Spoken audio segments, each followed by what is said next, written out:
proyek sains data yang keenam. Di sini saya akan membahas tentang kategorisasi dari metode learning. Terus kemudian nanti juga saya akan membahas tentang implementasi beberapa metode di scikit-learn. Terus setelah itu saya akan membahas tentang metode evaluasi. Oke, learning. Learning ini bisa dikategorikan menjadi dua kelompok besar. Yang pertama kelompok supervised, yang kedua kelompok unsupervised. Kelompok supervised itu adalah kelompok di mana input objeknya contohnya adalah vektor atau image atau data tabel dan desired output value atau nilai keluaran dari masing-masing dari objek tersebut, dari baris tersebut ataupun dari image tersebut itu digunakan bersama-sama untuk mentraining sebuah model. Output value di sini itu umumnya manusia yang memberikan.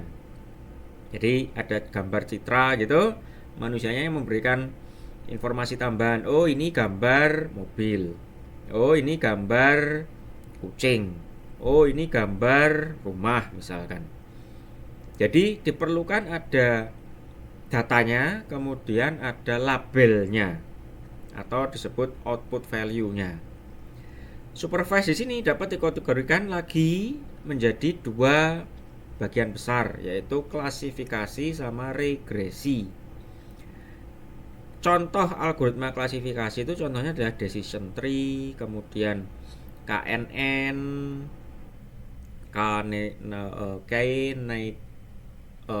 nanti ada. Kemudian naive Bayes, kemudian artificial neural networks, kemudian SVM. Regresi sendiri ada linear regression yang saya bahas minggu kemarin dan logistic regression. Untuk yang unsupervised itu algoritma yang ada itu mempelajari pola-pola atau patterns dari data tanpa ada tambahan label atau tanpa ada pasangan output value-nya. Jadi dari data mentah langsung dipelajari. Unsupervised ini dapat dikategorikan lagi menjadi dua bagian besar, yaitu association analysis. Contoh algoritmanya adalah FP-GROUT, contoh yang lain adalah a priori. Terus juga yang kedua clustering.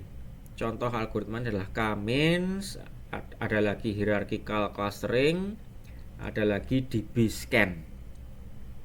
Oke, ini harusnya mahasiswa sudah pernah dapat sebagian bagian-bagian potongan-potongan dari yang saya jelaskan ini di mata kuliah data mining dan di mata kuliah machine learning. Lanjut, decision tree classifier. Ini contoh implementasi decision tree di Python, terutama di library scikit-learn. Jadi ini caranya mengimport dulu. Diimport dari sklearn, import tree namanya. Terus dibuat ini dataset datanya. Ada dua data. Data yang pertama adalah koordinat 0,0. Data yang kedua adalah koordinat 1,1. Setelah itu, labelnya di Y di sini ada dua kelas. Kelas yang pertama 0, yang kelas kedua 1. Nah, setelah itu diinstansiasi dulu tree, decision tree classifier. Objeknya diterima di variabel CLF. Setelah itu CLF di feed pasangannya ini tadi X dan Y. Datanya ini output yang diharapkan. Kalau sudah selesai di training, kita bisa gunakan model tersebut untuk memprediksi. Di sini digunakan untuk memprediksi satu titik koordinat 2,2. Keluarannya adalah bahwa 2,2 ini diprediksikan masuk dalam kelas 1. Kenapa kok kelas 1? Perhatikan di sini. 0,0 itu kelasnya 0. 1,1 itu kelasnya 1. 2,2 ini posisinya lebih dekat dengan koordinat yang 1,1 dibandingkan dengan koordinat 0,0. Karena lebih dekat dengan 1 dengan 1,1, maka dia memprediksi dia ada di kelompok yang sama dengan yang 1,1, yaitu 1 di sini. Itu penjelasannya. Ada pertanyaan dulu? Ada pertanyaan dulu?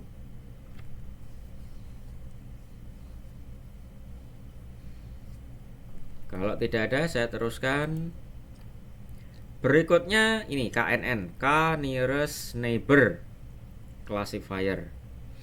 Di sini dicontohkannya, dibikin dulu variabel X, ada 4 nilai 0, 1, 2, 3. Kemudian ada variabel Y, outputnya 0, 0, 1, 1. Ini artinya 0 di sini masuk kelas 0, 1 masuk kelas 0, 2 masuk kelas 1, 3 masuk kelas 1 juga. Terus diimport dulu from sklearn.neighbors, import k neighbors classifier. Setelah itu diinstansiasi k neighbors classifier dengan argumen n neighbors sama dengan 3. Jadi dia melihat 3 neighbor sekitarnya untuk menentukan kelasnya. Masuk ke variabel name. Setelah itu di fitting dengan x, data x dan target y. Dia akan ngeprint k-neighbors classifier dengan argumen-argumen. Kalau sudah selesai di training, kita bisa gunakan untuk predict name.predict 1,1. Perhatikan ya, ini titik di sini bukan 2 angka yang berbeda, ini 1 angka desimal 1,1. Jadi 1,1 itu antara posisinya antara ini dan ini. Tapi lebih dekat ke sini. Lebih dekat ke angka 1. Hasilnya di print. Ternyata hasilnya di print itu dia nampilkan angka 0. Kenapa? Karena dia ada di sini mendekati angka 1 di sini. Sementara angka 1 sendiri itu kelasnya adalah 0. Makanya 1,1 angkanya adalah 0. Terus kita juga bisa melakukan prediksi dengan metode namanya predict probability. Dikasih 0,9 di sini. 0,9 juga dekat dengan 1. Hasilnya dia juga 0. Tapi bedanya kalau antara predict dengan predict probability, maka setiap kelas yang ada itu akan ditampilkan probabilitasnya untuk 0,9. Jadi untuk kelas 0, untuk kasus 0,9 di sini probabilitasnya adalah 66%. Untuk kelas yang kedua yaitu kelas 1 di sini probabilitasnya adalah 0,33 atau 33%. Maka kalau diambil yang terbesar, maka 0,9 di sini terhitungnya adalah masuk ke kelas yang 0. Ada pertanyaan dulu sampai sini? Ada pertanyaan dulu sampai sini? Saya tidak menjelaskan algoritmanya dengan detail karena saya rasa sudah dibahas di mata kuliah yang lain. Yang saya bahas ini adalah contoh implementasinya di scikit-learn. Contoh implementasinya di scikit-learn. Contoh penerapan dari metode-metode itu di Python scikit-learn. Ada pertanyaan? Terus lanjut. Berikutnya neural network classifier. Diimpornya caranya begini, sklearn.neural_network import MLP classifier. Mirip dengan yang sebelumnya, bikin dulu data X sama data Y. Data X-nya ada 2, 0,0, 1,1. Y-nya 0 dan 1. Jadi 0,0 ini masuk kelas 0, 1,1 masuk kelas 1. Diinstansiasi dulu MLP classifier, dikasih argumen-argumennya banyak di sini. Solver. Ini metodenya. Ada metode-metode lain selain LBFGS, ada Adam, ada satu lagi saya lupa. Bisa dilihat detailnya di sini. Argumen-argumennya apa saja, pilihan-pilihan nilai dari masing-masing argumen apa saja. Dikasih alfanya 10 pangkat minus 5. Hidden layernya ada 2 hidden layer, masing-masingnya ada 5 neuron. Setelah itu random setnya di set 1. Setelah diinstansiasi ke CLF, di fitting X dan Y. Dia akan proses training. Di sini dia nampilkan argumen-argumennya dia. Kalau sudah selesai kita bisa gunakan untuk memprediksi. Di sini digunakan untuk memprediksi 2,2 sama minus 1, minus 2. Hasilnya untuk 2,2 masuk dalam kelas 1, yang minus 1 minus 2 ini masuk ke kelas 0. Kenapa kok demikian? Perhatikan di sini. 2,2 jaraknya lebih dekat ke 1,1 daripada yang 0,0. Makanya 2,2 ini dihitung masuk dalam kelas yang sama dengan 1,1, yaitu 1. Sementara minus 1, minus 2 itu lebih dekat jaraknya dengan ini 0,0 dibanding 1,1. Maka dia dimasukkan dalam kelas yang sama dengan 0,0, yaitu 0. Di sini 0. Ada pertanyaan sampai di sini? Berarti kan biasanya kalau datanya cuma 2 begini, terus jumlah hidden layer-nya juga tidak banyak, trainingnya biasanya tidak lama. Berapa detik itu sudah selesai. Tapi nanti kalau jumlah datanya ratusan ribu, hidden layer-nya juga banyak, nah itu bisa lama, bisa berjam-jam kalau trainingnya begini nih. Sama dengan training-training yang lain juga. Ada pertanyaan? Ada pertanyaan? Oke, lanjut. Linear regression ini yang minggu kemarin. Bedanya di sini dia ngimport NumPy. NumPy ini adalah library di Python untuk berurusan dengan matrik.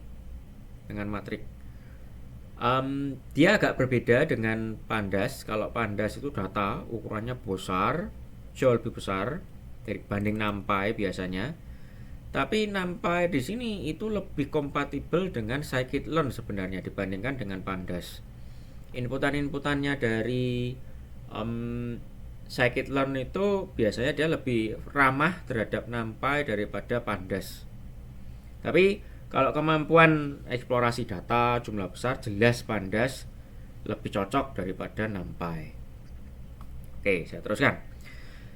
Dari scikit-learn.linear model diimport linear regression. Kemudian dibikin array, NP array. Array-nya modelnya gini, 1,1, 1,2, 2,2 sama 2,3. Kemudian Y-nya, targetnya itu menggunakan persamaan ini. Y sama dengan 1 dikali X0 yang ini, ditambah 2 dikali X1 yang bagian yang kedua. Setelah itu hasilnya ditambah 3. Nah, untuk membuat semacam ini kita bisa menggunakan perintah np dot. Jadi dari isi dari array-nya X di sini di dot dengan dirinya dengan array 1 2. Ini 1 di sini, 2 di sini. Setelah itu hasilnya ditambah dengan 3. Nanti dia akan membuat sebuah array hasil dari persamaan ini, perhitungan ini untuk masing-masing komponen, masing-masing item di sini. Diterima di variabel Y. Setelah itu linear regressionnya diinstansiasi terus langsung sekaligus di training dengan X dan Y.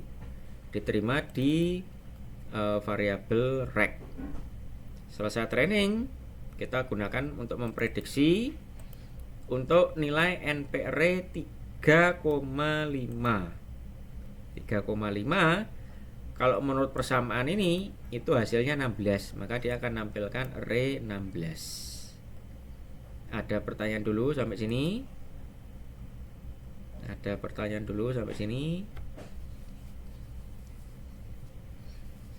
Tidak ada, saya lanjutkan. Berikutnya k-means. Oh ya, saya lompati ini tadi kan sampai linear regression. Saya lompati yang association analysis karena scikit-learn tidak memiliki library untuk ini, untuk association analysis. Bisa menginstal library yang lain yang namanya a priori. Jadi cara installnya tinggal pip install a priori. Nanti dia akan install. Ini tidak saya bahas karena tidak terdapat di di library scikit-learn. Silahkan kalau mau mencari-cari sendiri. Yang saya bilang tadi a priori itu bisa jadi entry pointnya. Terus sekarang k-means clustering. Caranya mengimport from escalon.cluster import k-means. Setelah itu import numpy juga, sama dengan sebelumnya, bikin array dengan np-array. Setelah itu diinstansiasi k-means-nya dengan jumlah klasternya 2, random state-nya 0, ninit-nya auto. Sekaligus langsung di fitting dengan x. Perhatikan di sini karena ini clustering, dia tidak butuh label, dia tidak butuh y. Makanya fittingnya cuma x saja. Yang sebelum-sebelumnya selalu ada y. Karena sebelum-sebelumnya supervised ada y. Kalau yang unsupervised tidak perlu ada label, makanya cuma x saja di sini.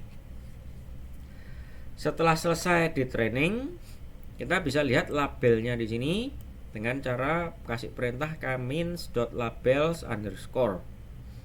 Maka akan muncul array-nya 111.000. Maksudnya apa? Untuk data yang pertama di sini dia masuk cluster 1. Untuk data yang kedua dia masuk cluster 2. Untuk data ketiga, dia masuk cluster 1 lagi. Data ketiga dia masuk cluster 1. Data 4, 5 dan 6 ini sama-sama masuk cluster yang sama, yaitu cluster 0. Kenapa kok terpisahnya begitu? Bisa dilihat di datanya. Ini angkanya kecil-kecil semua.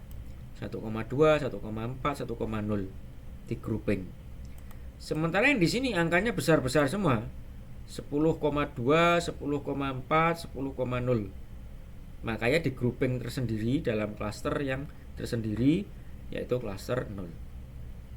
Kemudian kita bisa menggunakan model yang barusan kita training untuk memprediksi ini. Contohnya di sini 2.0,0 sama 12,3. Hasilnya 1,0. Artinya yang 0,0 ini masuk cluster 1, yang 12,3 ini masuk cluster 0. Jadi kenapa demikian? Ini kan 0,0 angkanya dekat dengan sini. Sementara yang 12,3 angkanya dekat dengan sini. Berikutnya kalau kita mau lihat center pusat dari klasternya, kita bisa kasih k-means.cluster_centers. Maka nampilkan di sini. Ini cluster center untuk kelas 0. Ini cluster center untuk kelas 1. Adakah pertanyaan sampai sini? Adakah pertanyaan sampai sini?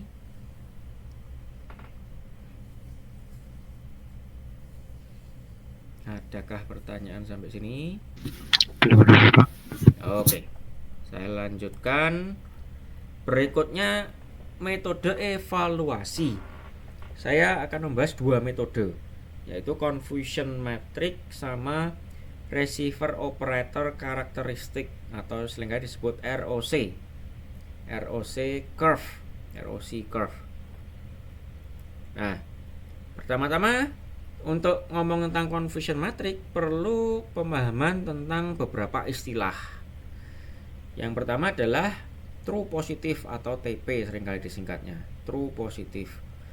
Itu terjadi jika dari satu data diprediksikan data tersebut kelasnya Y, sementara dari aktualnya dia memang benar-benar Y.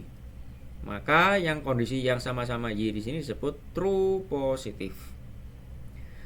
Kalau hasil prediksi itu Y, tetapi nilai sesungguhnya adalah N, maka ini disebut false positive.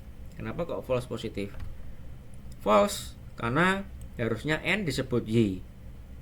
Positif karena prediktifnya adalah Y. Yang predicted di sini itu menentukan yang di belakangnya. Kalau Y dia P, Y ini P. Kalau N dia ini belakangnya N. Kalau yang prediktnya N dia belakangnya N.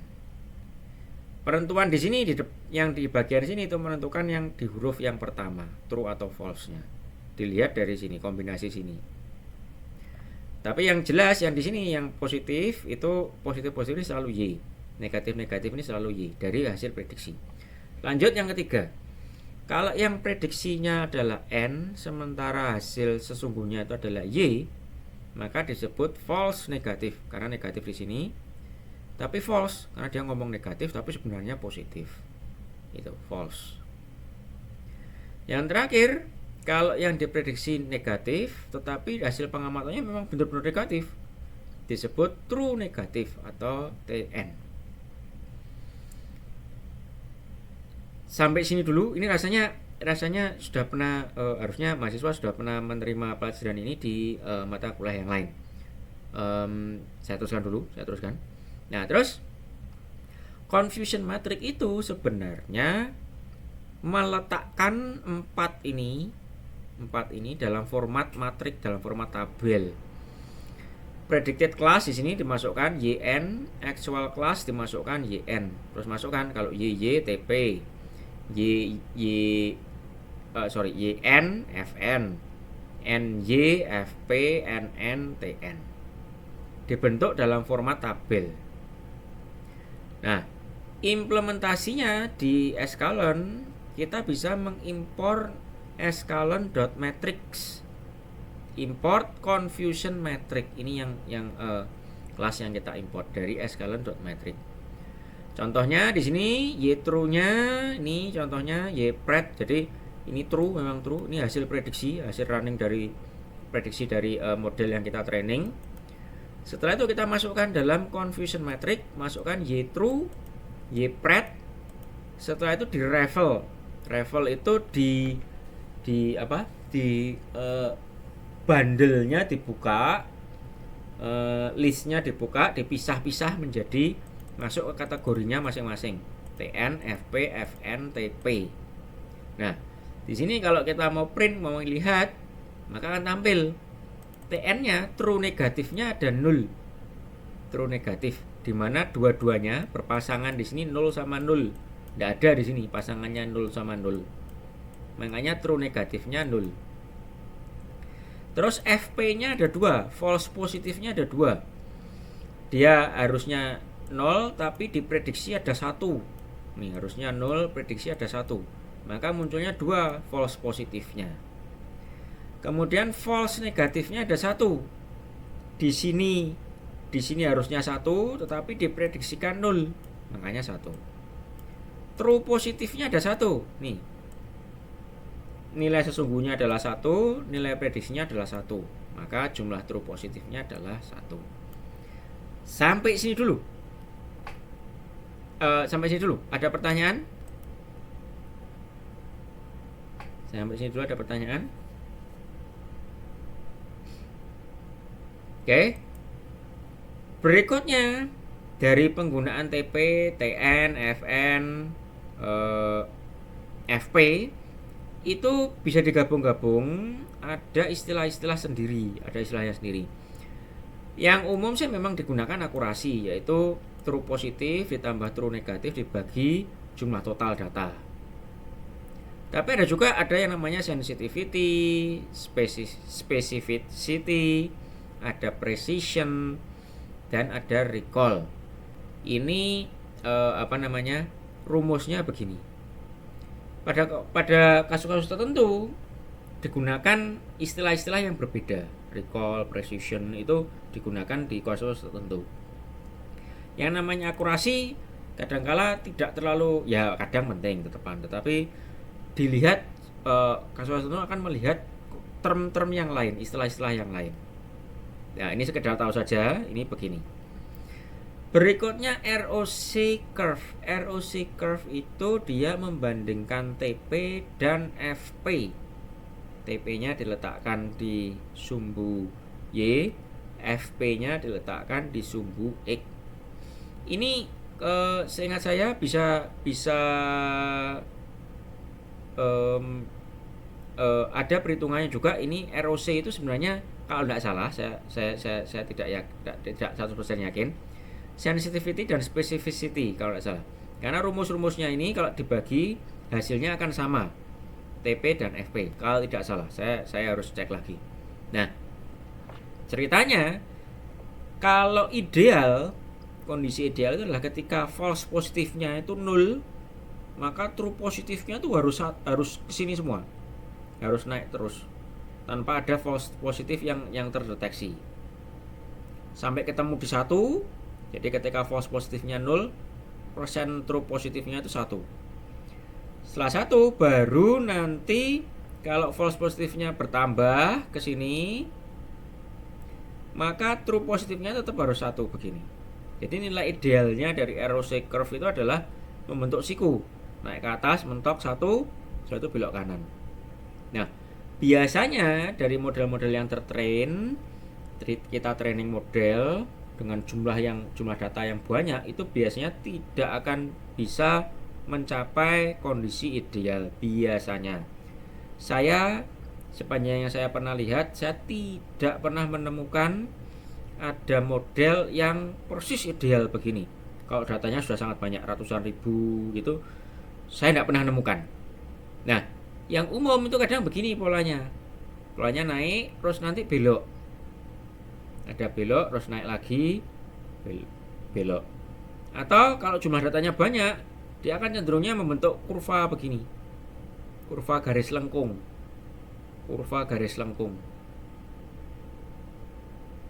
Cenderungnya begitu.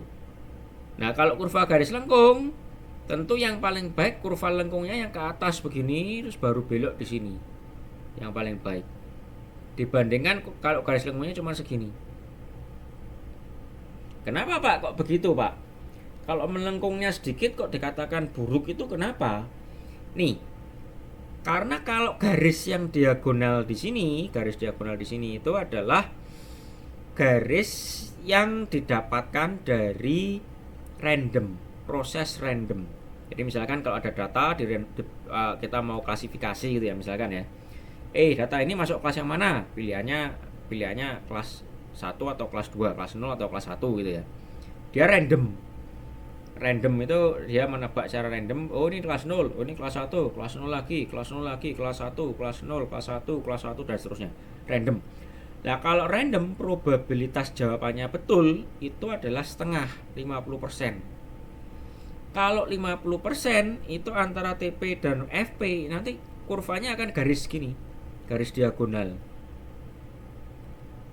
Ini random ROC, garis diagonal. Nah, sehingga kalau hasil training model kita itu kemiringannya mendekati garis diagonal di sini, dikatakan kurang bagus. Usahakan sedapat mungkin garis diagonalnya naik ke atasnya setinggi mungkin, baru belok di sini, baru belok mendekati ujung di sini. Itu ROC curve. Sebelum implementasi ada pertanyaan dulu. Sudahkah pernah mendapat pelajaran tentang ROC curve di kuliah yang lain? Untuk ROC itu belum sih, tapi kalau yang terkait confusion matrix itu sudah Bapak. Oke. Jadi kadangkala ROC curve itu digunakan untuk mengevaluasi model. Saya nemukan beberapa kasus, saya sendiri juga pernah membuat ROC curve. Intinya langsung kelihatan suatu model itu kalau saya training dengan parameter sekian, dengan data sekian, ROC curve-nya sekian. Nanti di-training lagi dengan data yang berbeda, dengan parameter yang berbeda, nanti bisa langsung diplot. ROC-nya curve-nya segini. Maka dari dua kondisi itu yang disebut lebih baik mana langsung kelihatan. Tuh. Implementasinya di scikit-learn seperti ini. Import NumPy, dari sklearn import matrix. Setelah itu untuk menggambar kita mengimport matplotlib sebagai PLT. Kemudian nparray, bikin array-nya ini 1122, bikin scoring-nya dia 0,1, 0,4 dan seterusnya. Terus bikin ini matrix ROC curve dari Y dan scores. Position labelnya ini. Maka kelihatan langsung FPR dan TPR-nya. False positive rate-nya kelihatan di sini 0, 0, 0 setengah sama 1. True positifnya 0, 0,5, 0,5, 1 dan 1. Nah, ini salah. Ini harusnya saya hapus ini. Di sini kalau mau menggambar, kalau kita sudah punya nilai FPR dan TPR untuk menggambar, pakai matplotlib tadi, diplot FPR, TPR. Dikasih X labelnya FP, Y labelnya TP, di show. Ini sudah tidak usah lagi, tidak usah diplot. Ini sudah ada plot di sini. Intinya ini dihapus. 2 baris paling bawah ini dihapus, ini sudah tidak diperlukan. Nah, contohnya hasilnya akhirnya seperti ini. Modelnya plotting ROC curve-nya dia. Karena emang datanya tidak banyak. Datanya cuma 1, 2, 3, 4, 5 data. Makanya dia tidak menampilkan kurva lengkung yang smooth. Tapi kurva lengkungnya siku, sangat-sangat siku. Nah, ini contoh langsung kelihatan ROC curve-nya begini. Ada pertanyaan sampai sini? Ada pertanyaan sampai sini? Bisa Pak. Untuk yang ROC tadi itu kan cara visualisasinya pakai 2 itu ya, TP dan FN. Sedangkan confusion tadi kan bisa langsung 4 gitu. Ada TP, FN dan lain-lain. Nah, apakah di ROC itu juga bisa seperti itu atau bisa kayak 3 dimensi juga gitu ya Pak? Biasanya kalau ROC itu dia selalu membandingkan TP dan FP. Saya belum pernah nemu yang dibandingkan semua harus diplot semua. Saya belum pernah nemu itu. Umumnya orang-orang akan menggunakan hanya yang TP dan FP saja, dan itu sudah bisa kelihatan nilai kualitas atau hasil evaluasi dari sebuah model. Silakan dicoba sendiri kalau mau dibandingkan nilainya dengan yang nilai yang berbeda tadi, yang TP dimasukkan dan yang lainnya. 4 hasil dari confusion matrix itu kalau mau dicoba silakan. Tetapi biasanya orang tidak. Orang hanya menggunakan itu tadi, perbandingan TP dan FP. Begitu. Ada pertanyaan lagi? Sudah Bapak. Oke. Sudah. Terus saya membahas UTS. Ini data 2 hari yang lalu. Saya melihat terakhir barusan saya lihat ada perbedaan tapi sedikit. Nah, ini yang saya blok dengan warna kuning. Kalau ada anggotanya di sini, tolong direvisi. Nih ya, yang warna kuning ini Virsal Sulfin, Dimas, sama Anandari. Yang satu lagi Alvinur, Dio Mahardiansyah, sama Aurelia. Satu lagi Muhammad Iqbal, Ahmad Barudin, sama Arif Hidayatullah. Kenapa kok saya minta direvisi? Karena satu, di sini datasetnya jantung koroner tapi tetap masih belum memasukkan linknya. Saya masih belum bisa melihat datanya ini seperti apa sampai dengan 2 hari yang lalu. Saya belum ngecek yang terbaru. Tapi yang seperti ini tolong direvisi.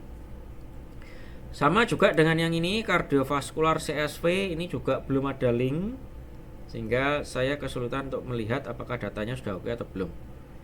Sementara yang ini sudah oke, ada data.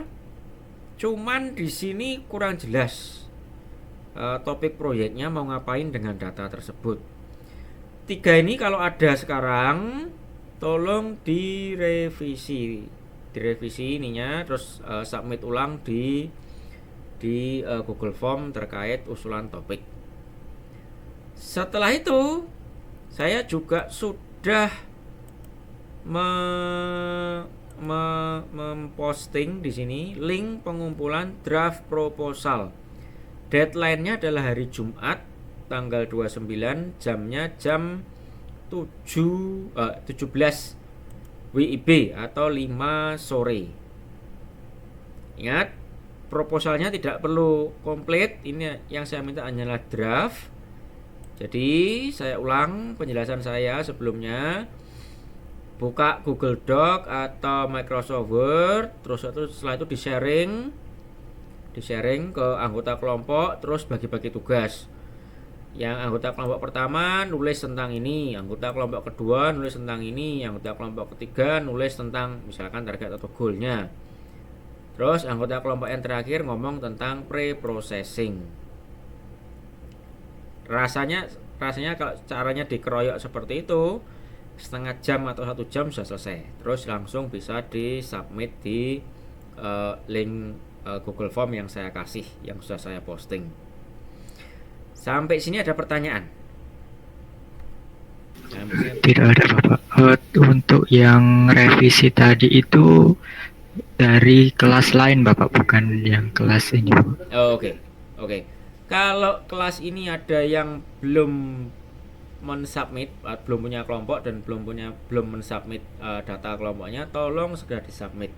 Saya belum ngecek detailnya jumlah kelompoknya masing-masing per kelas, tapi tolong kalau yang belum segera submit, karena ingat hari Jumat harus sudah ngirim file proposal, draft proposalnya. Sekali lagi tidak harus komplit, paling tidak ada 4 subbab atau 3 subbab tergantung jumlah anggotanya yang sudah terisi paragraf yang sudah ada isinya, supaya minggu depan saya bisa baca, terus saya bisa komentari. Oke, ada pertanyaan? Ada pertanyaan kah? Tidak ada Bapak, cukup jelas. Oke, kalau cukup jelas saya akhiri perkuliahan sampai di sini. Silahkan mahasiswa log off.